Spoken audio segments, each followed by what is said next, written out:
Hi, I'm Margot of the Big Sco African, and this is probably my last vlog from Liberia, number 14.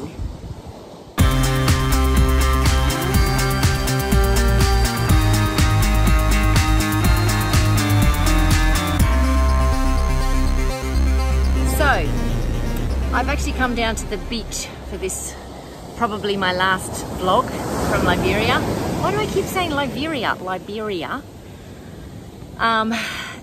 This is actually our last week here, and talk about some mixed feelings. It is bittersweet. So, since I did my last vlog, it's been like 6 months or something, maybe longer. That was in, I think, March. And I didn't even know at that point we were going to be leaving. So, yeah, I don't even know where to start. I think, for me, the decision to move, how would I describe it? The biggest word, probably shocking, because I really had myself set up that I was going to be here in Liberia for probably 10 years, maybe more.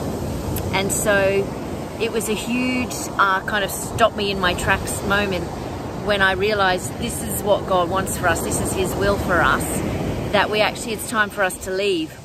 And so I'm happy and sad. Liberia is a hard country to live. It's a third world country. You know, some people describe it as a fourth world country. And so things aren't easy here. And so in many ways, am I glad to be going? Well, yes. In some ways, to be back living in a Western country is going to be somewhat of a relief for me. But it's funny because along with that comes, it's almost like a guilt.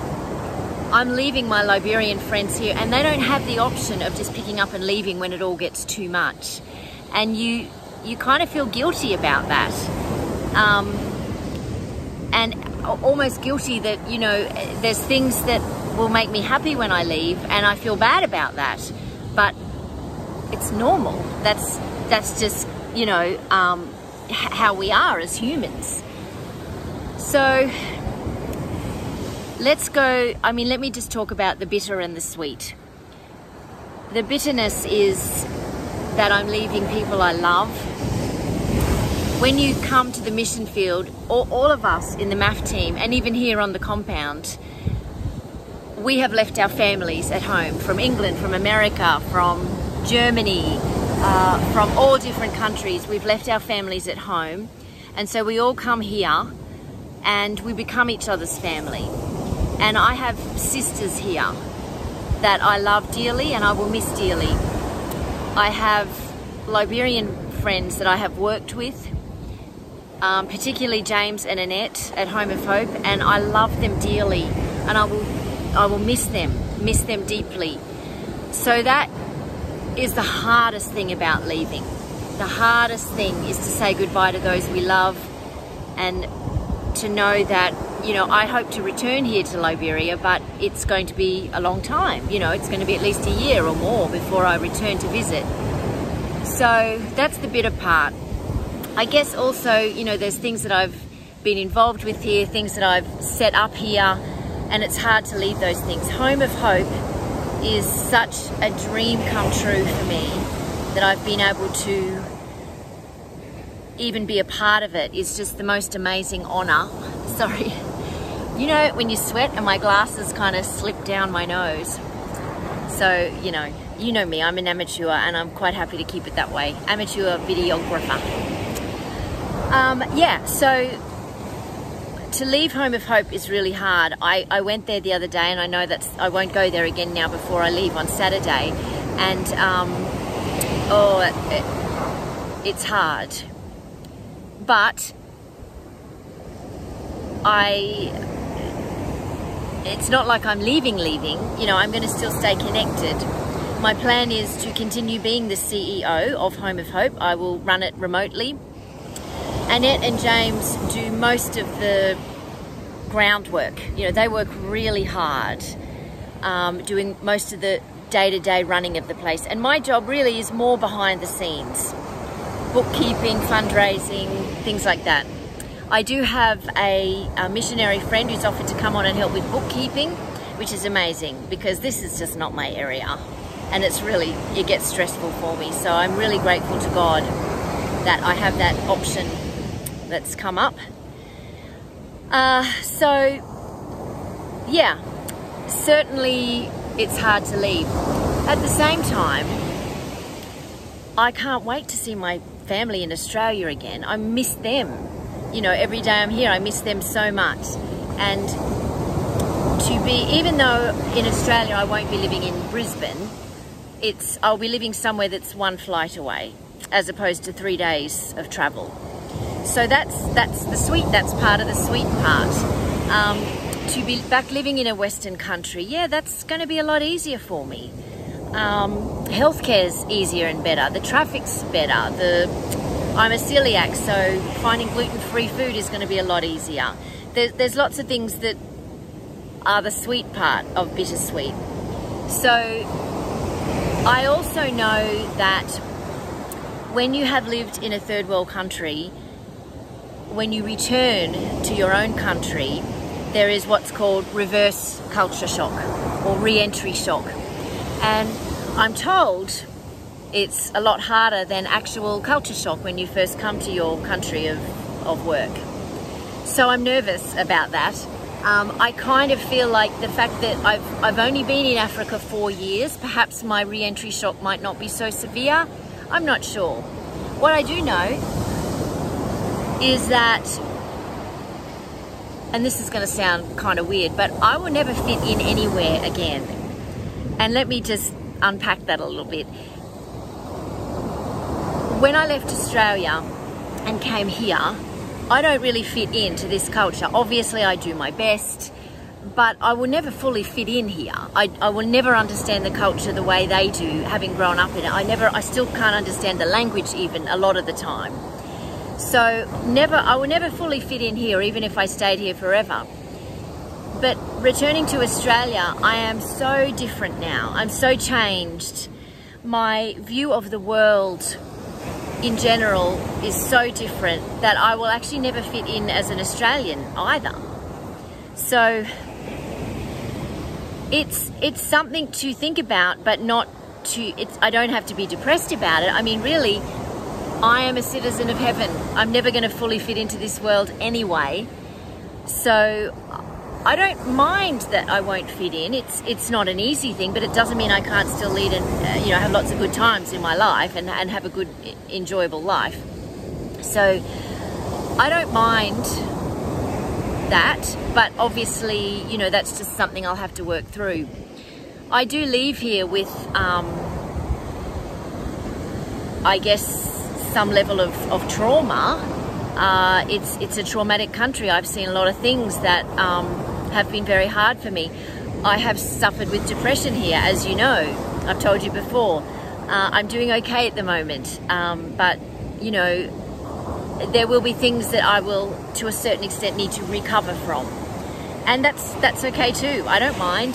It's part of life. Suffering is, suffering is part of life, and it doesn't mean it's the end of the world. So yeah, I don't know if this beach idea was a very good idea. Anyway, it's done now. It is what it is. So the next chapter of my life will be in North Australia, North Queensland, and I hope that I will continue to be fulfilled in whatever I do there. Certainly I'll still be very involved with Home of Hope, so I'm incredibly grateful for that. I would have liked to have been in Liberia longer, and I thought I would be, but I know that God knows better. He knows best, and Stephen and I are both feeling quite burnt out. It's probably time for us to have a rest, and I think God saw that. And as much as, when we made the decision and we knew we could see it was the right thing to do to leave, I ranted and raved, as I do. I can see God's hand in it. And I'm grateful that the Lord directs our lives and knows what's best for us, even when we don't know what's best for us. So I am grateful that He allowed me to be here for 4 years. I suffered, you know, depression in the past, and God could have just said, no, Margot, that's not for you. But He allowed me to do it for these 4 years, and in that time I've been able to set up the relationships with people I trust. I'll be able to continue on with Home of Hope. I'll be able to continue on with my donacy fundraising, because I've been here long enough to know the people I can trust. And I just am so grateful for that. And I'm so grateful that I've been able to be here for 4 years and I didn't miss out. So I think that's all I wanted to talk about today, just the bitter and the sweet of transition, the wrenching of another international move, and the once again having to find a new identity. Yeah, it's big. It's big for anyone to change, you know, and for me the identity thing is a big thing, you know. I don't know, I'm kind of not saying this very clearly. I may have to edit, or I just may not bother.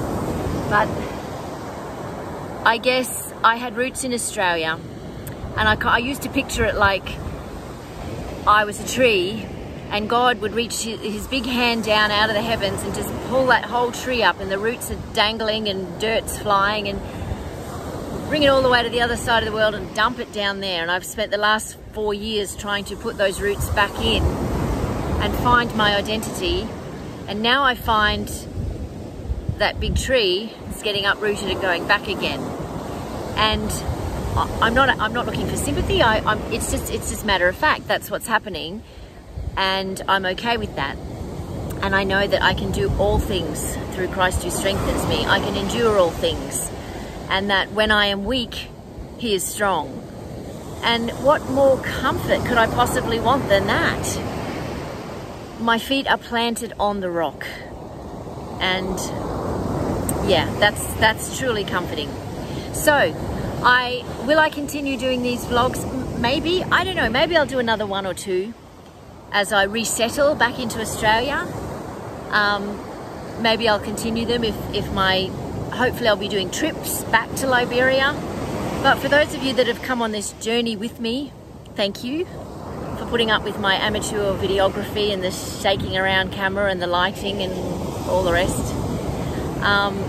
Thank you for your prayers, your love, your support. Those of you that have just truly and deeply encouraged me over these years. The friendships that I have maintained even whilst being overseas. The new friendships.